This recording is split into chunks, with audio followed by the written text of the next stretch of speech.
ষষ্ঠ শ্রেণীর শিক্ষার্থী বন্ধুরা স্বাগতম মাই ক্লাসরুমে। তোমাদের ষান্মাসিক মূল্যায়ন পরীক্ষা চলছে। ষান্মাসিক মূল্যায়ন পরীক্ষার জন্য মাই ক্লাসরুমের এখনকার আয়োজনে থাকবে ডিজিটাল প্রযুক্তির মূল্যায়ন প্রস্তুতির দ্বিতীয় পর্ব। আজকের এই পর্বে আমরা প্রথমে জানব লক্ষ্য দল বা টার্গেট গ্রুপ কিভাবে ঠিক করা হয়, উদাহরণসহ বুঝিয়ে লিখতে হবে।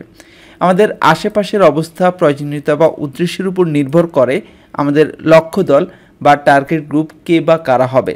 যেমন বিদ্যালয়ের বন্ধুরা মিলে বনভোজনে যাবে, আমরাও যেতে চাই, আর এজন্য আমাদের পরিবারের অভিভাবকের সঙ্গে আলোচনার প্রয়োজন। তাহলে আমাদের প্রেক্ষাপট বা অবস্থা হচ্ছে বনভোজন, উদ্দেশ্য হলো পরিবারের সম্মতি নিয়ে বনভোজনে যাওয়া, আর লক্ষ্য দল হলো আমাদের অভিভাবক। এভাবে আমরা লক্ষ্য দল ঠিক করব। তাহলে বোঝা গেল লক্ষ্য দল বা টার্গেট গ্রুপ কীভাবে ঠিক করা হয়।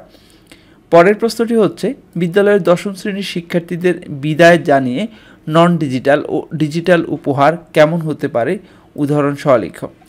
বিদ্যালয়ের দশম শ্রেণীর শিক্ষার্থীদের বিদায় জানিয়ে নন ডিজিটাল ও ডিজিটাল উপহারের ধারণা নিচে দেওয়া হলো। নন ডিজিটাল উপহার হতে পারে বিদ্যালয়ের ব্যাজের অনুরূপ ব্যাজ বানিয়ে দেওয়া, বিদ্যালয়ের একটি ছবি এঁকে দেওয়া, দশম শ্রেণীর সবার নাম লিখে একটি সুন্দর কার্ড দেওয়া ইত্যাদি। আর ডিজিটাল উপহার হতে পারে কোনো একটি সুন্দর গান বানিয়ে বিদ্যালয়ের ওয়েবসাইটে আপলোড করা যায়, অথবা ল্যাপটপ বা স্মার্টফোন থাকলে তাতে একটির পর একটি ছবি সাজিয়ে তার মধ্যেও মনের কথা লিখে জানিয়ে দেওয়া যায়। এটি হতে পারে ডিজিটাল উপহার।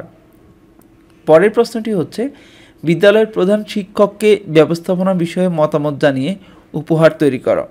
বিদ্যালয়ের প্রধান শিক্ষককে ব্যবস্থাপনা বিষয়ে মতামত জানিয়ে ডিজিটাল ও নন ডিজিটাল উপহার দেওয়া যেতে পারে। এখানে নন ডিজিটাল উপহার হচ্ছে সবার মতামত অনুভূতি জানিয়ে একটি ডায়েরি লিখে দেওয়া, অথবা একটি বাক্সে চিরকুট সাজিয়ে উপহার দেওয়া। এটি হচ্ছে নন ডিজিটাল উপহার। এক্ষেত্রে ডিজিটাল উপহার হবে প্রত্যেকের পক্ষ থেকে মতামত জানিয়ে একটি ভিডিও বানিয়ে প্রধান শিক্ষককে জানানো। এটি হচ্ছে ডিজিটাল উপহার। তারপরে আমরা দেখব উপহার বানানোর সময় আমরা কোন বিষয়গুলি খেয়াল রাখবো বা কোন বিষয়গুলি খেয়াল রাখতে হয়।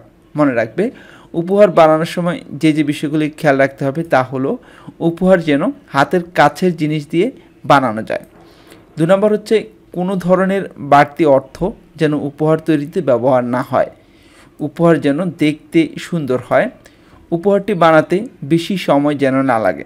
তাহলে উপহার বানানোর সময় আমরা যে বিষয়গুলি খেয়াল রাখবো সেগুলি বোঝা গেল। আমরা উপহার যেন হাতের কাছে জিনিস দিয়ে বানানো যায়, বাড়তি অর্থ যেন উপহার তৈরিতে ব্যবহার করা না হয়, উপহার যেন দেখতে সুন্দর হয়, উপহারটি বানাতে বেশি সময় যেন না লাগে। এই বিষয়গুলি আমরা উপহার বানানোর সময় খেয়াল রাখবো। আজ এ পর্যন্তই। এতক্ষণ পর্যন্ত যারা মাই ক্লাসরুমের সাথে ছিল সবাইকে অসংখ্য ধন্যবাদ। আল্লাহ হাফেজ।